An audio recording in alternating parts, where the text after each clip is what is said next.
Dan kita memang galakkan bekerja ni di bidang yang sama lah, hospitality juga. Maknanya kalau hotel, perhotelan lah. Kita tak ada kursus perhotelan, kulineri, kita di dapur lah. So itu sebabnya kita tak boleh nak panggil student kita.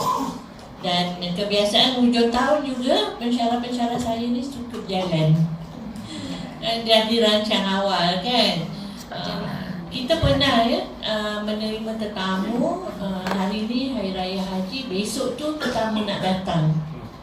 So yang sambutnya adalah 5-6 orang sajalah, pengurusan sahaja. So kita memang bila perayaan lagilah semua dah balik, dan kita memang tak panggil lah.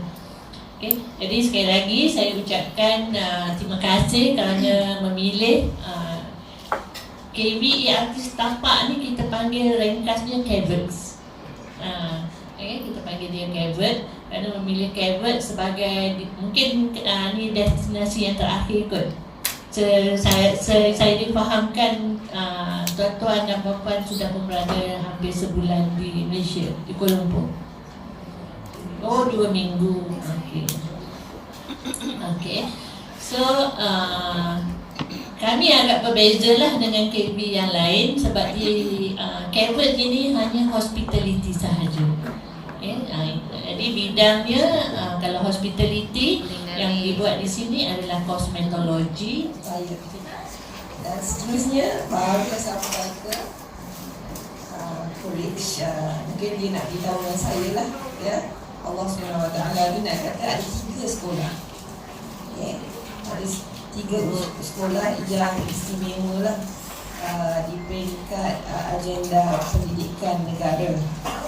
Sebagaimana yang bapa-bapa dan ibu-ibu sekalian mengetahui, ya. Dan juga malah barisan pengarah, barisan pensyarah-pensyarah KBERT, kehadiran kami ini sebenarnya sangat besar, ya.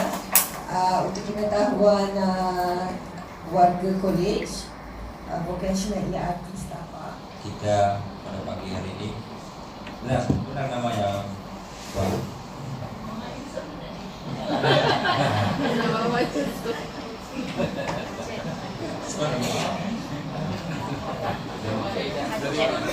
Dan ketika saya baca urusan paling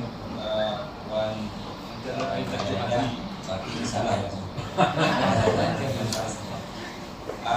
Kemudian penghormatan saya kepada Profesor Abdullah